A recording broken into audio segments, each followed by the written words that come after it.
Furious Driving, proud to be supported by Bidding Classics, the online classic car marketplace with more cars added every week. Diamond Bright, protecting, cleaning and caring for the Furious fleet and for yours with 10% off using code FD10. And Lancaster Insurance cover the Furious fleet. They are one of the biggest specialist insurers in the UK, covering all areas of vintage to modern classic cars and motorbikes. Follow the links in the description below. Hello and welcome to Furious Driving. Now, if you're at the British Motor Heritage Museum, you cannot let the day go by without entering this room here, which is the Jaguar Heritage Trust Collection, because they have got some absolutely fabulous cars throughout the history of this illustrious marque. This was a collection that was incorporated or moved over here to Gaydon a couple of years ago and now has a permanent home here. And there is a lot to see of very, very interesting cars. The only question is literally where to begin. We've got this fabulous artwork, which I'm sure is copyright and I probably can't show you.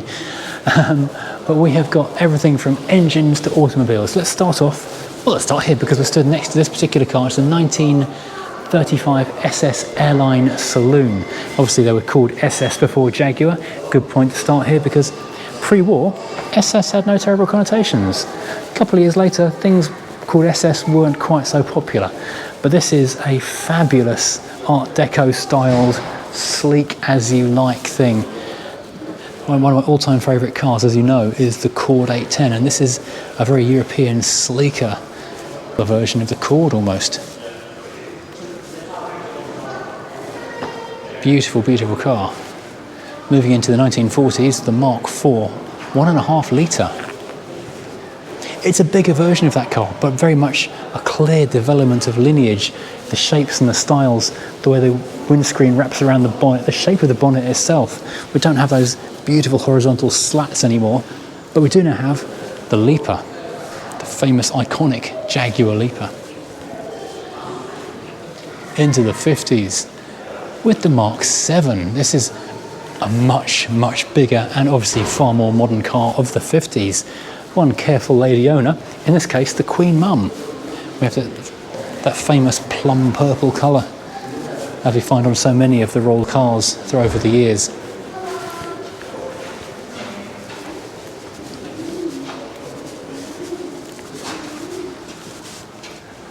A lineup of XJs, and the XJ was a groundbreaking saloon. From the 6 to the 12. In all its glorious forms, and it really just ran and evolved for generations right up until virtually the millennium. 1987 Sovereign Series 3, still essentially the same car underneath. Long, low, sleek, fast. Everything a Jaguar should be, really. Sovereign. And of course we have the epic racing cars.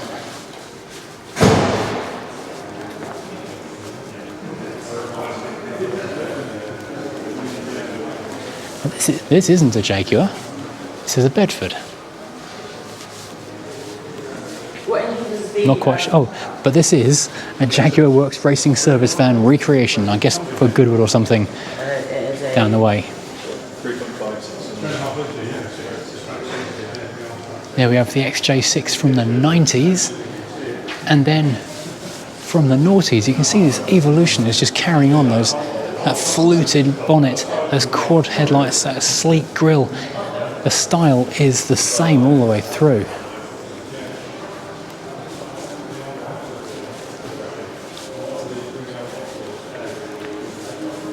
This is a Super V8. All V8s are super, really. And here we have the final XJ, not the final, but the final incarnation of the XJ. Huge and sleek as before. It's a crying shame that this thing has been discontinued, because that is the coolest large luxury saloon of all time. Now, of course, we've got the massive Daimler limousine, which was used by the Queen Mother again. She did like a Daimler and a Jaguar. We've got a continuation of the XJ theme. First of all, we've got this stretch limo, which was used by Nick Shield, the chairman of Jaguar at the time. Nice two-tone paintwork as well. Very, I can say very unique, but that's terrible English to say anything is very unique. Don't do that. This is a convertible concept, which obviously never happened, but wow, doesn't that look good? The car really lends itself to that shape. It's like a giant XK convertible, but that shape also works as a coupe, which is actually a car I have photographed for Classic Jaguar magazine a while ago. Really nice car. It's obviously a fully running proper car, a concept built out of sheet steel rather than plastic and things. Really does work well as both of those things. It also works well as an estate, another car which should have been made but obviously wasn't. And this one, you can see with this clear plastic moulded bonnet how packed in it is around the AJ straight 6. You think it's not a big engine compared to a V12, but still it's absolutely rammed under there. Now this is one for your sunglasses. This is a 2002 XJ8 fully polished. Do you know, I think I actually saw this at the motor show when this was uncovered.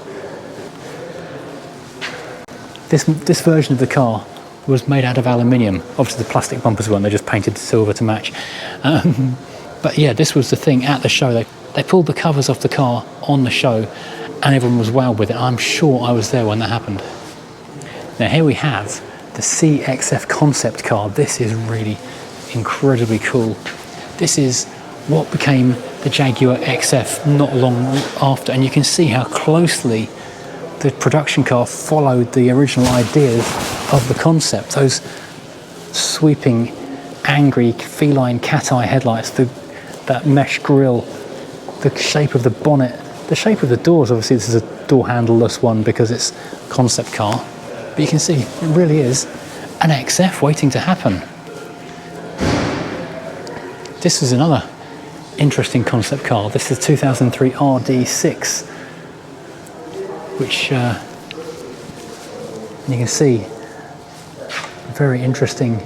The leather dashboard, the wooden curved dashboard around the top of it, and inside, really interesting use of materials.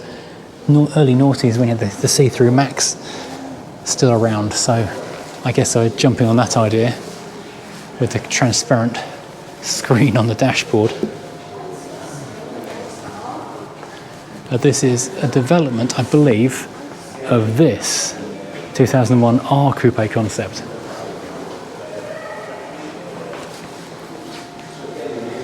Again, you can sort of see the evolution into the XF from here. We've got a few more concepts over here as well. The F-Type concept from 2000, which everyone thought was going to happen imminently, be the new F-Type to replace the E-Type, but it was a good 10-15 years before anything really happened, and then the car was totally different, of course. But this whole series of concepts are very interesting, with the wraparound, almost one-piece glass section of the convertible. This is the XK81 concept from 1998. The interesting green steering wheel and green leather. Sometimes concepts were just a little too far, perhaps. This one has that very 1980s kind of wraparound light concept car thing.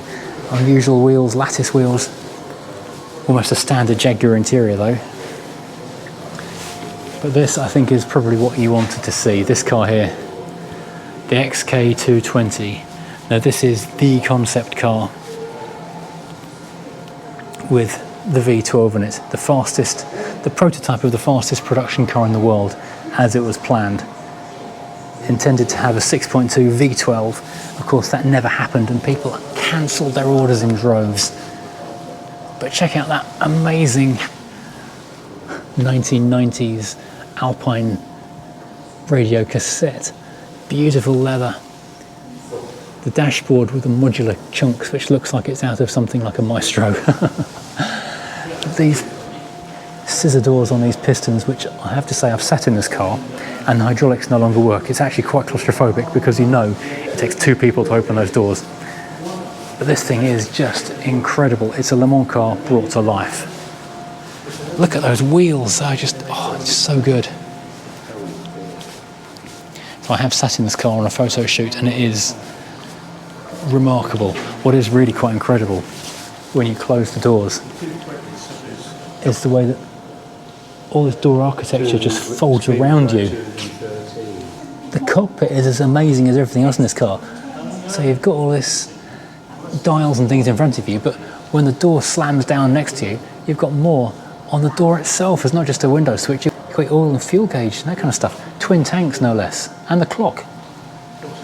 Amazing. This, I believe, is a speed test car with a parachute on the back of it. Oh, it's a Bloodhound test car. So for the Bloodhound speed record, this is the vehicle that's testing the parachute braking system. Got some Formula One stuff. And there we have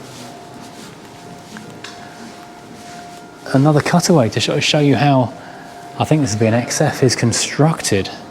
All the bare, I think it's aluminium, isn't it, on these cars? Bare aluminium shell. This particular one's all-wheel drive, apparently.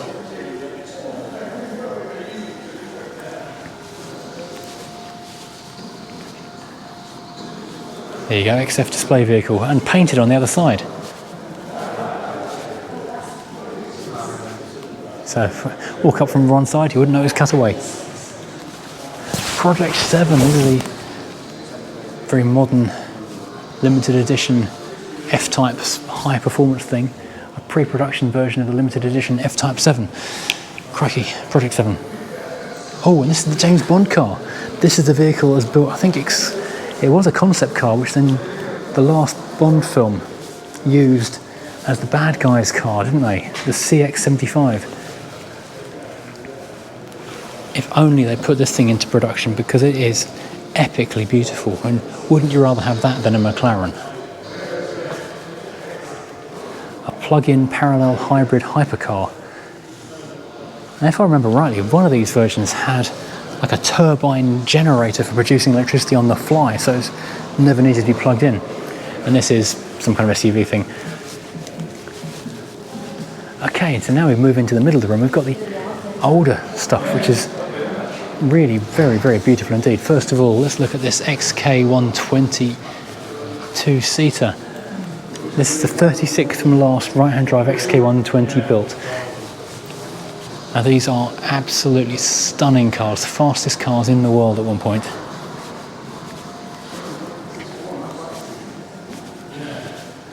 XK140, obviously the 120, 140, 150 were developments of the cars. And they are such pretty cars. 1950 XK150, 3.4 litre.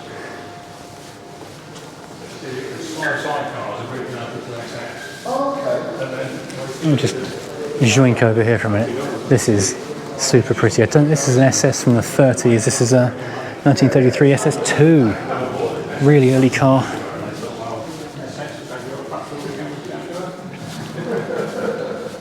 Check out the Art Deco sunburst on the door cards. This car is just absolutely beautiful. Like an Austin 7, but so much more. I seem to have a Wolseley snuck in here for comparison. Wolseley's good, but that looks just so much sleeker, so much prettier. William Lyon's designs at their best. 32 SS1. Another Swallow, an Austin Swallow, so that's a 7 based special. There's a nice comparison really between the 7s and the SS Swallows, just sort of comparing and contrasting. And of course we have the XJS's. This is the E-Type's replacement, which took a long time to really be accepted as the grand coupe that it really is, but they are beautiful, beautiful cars.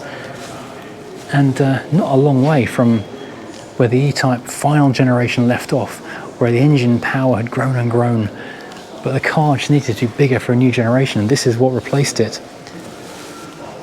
It's really is nice seeing them side by side, and the generations of the same car working through the years, because it went on for like 20-something years in production. Absolutely phenomenal production run. And this is Princess Diana's one, 1987, which I believe has special receipts for the princes.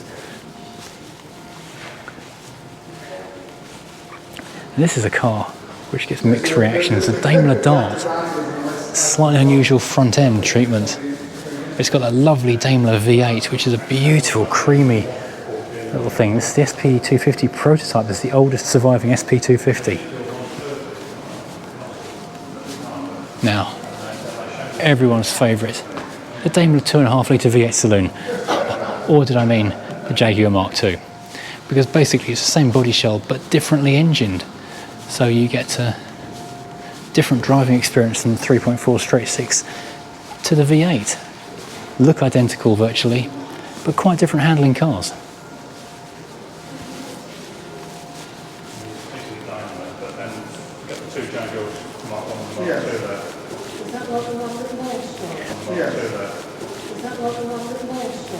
Let's move into the more modern sports coupes. This is the 2014 XKR Coupe, which is an absolute monster of a car. Moving into the supercharged 2005 XKR. Again, a monster, very discreet monster. But then we have a couple of film favourites. This one is from another Bond film, actually, another Bond link. This is Die Another Day. Again, the bad guys. Bad guys seem to get Jaguars in James Bond for some reason. I don't know why. But this is the one which skated around the ice with the machine gun clattering on the top. Meanwhile, Bond had his invisible Aston Martin. Now this one, I believe, is Austin Powers 2. Is it the actual car? Oh, it's a replica from Austin Powers 3, Gold member. He had a hardtop, I think, in Austin Powers 2. This is a replica with a Union Jack flag wrapped around it. Had an E-Type in the first one.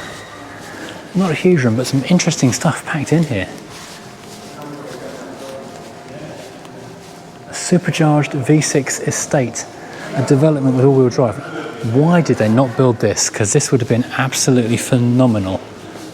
Because the X-Type estate is a great looking car, but supercharge that V6 and you've got something awesome.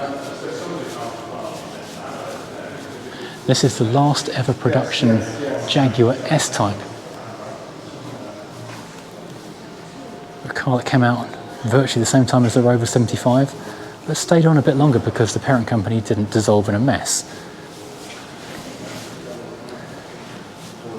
And this, next to it, the last and the first, also 2007, its replacement, the first ever production XF. And we've just seen the concept car for that over there, and now we see the actual car itself over here. And you can see entire progressions here, because that was the first XF, and I have to say I absolutely adore the first generation. When I was working for a newspaper, I actually got to fly out to Italy to watch it doing tyre testing before it came out, and I was very lucky indeed. This was the first generation in that wonderful kind of metallic pale brown, and this is the absolute final of the 2015 XF first generation saloon. So that's an entire history from the predecessor, the concept, the first and the last. You can see an evolution of the car right there, which is a unique experience in a situation like this. So thank you for watching. I hope you've enjoyed this little look around this remarkable and priceless collection of Jaguars and Daimlers. If you're over here in the Birmingham, Coventry area, then do call in and take a look around here. It's definitely worth a day of your time. Anyway, thank you for watching. If you've enjoyed, as always, hit like, subscribe, you know the drill, and we'll see you again next time driving something completely different.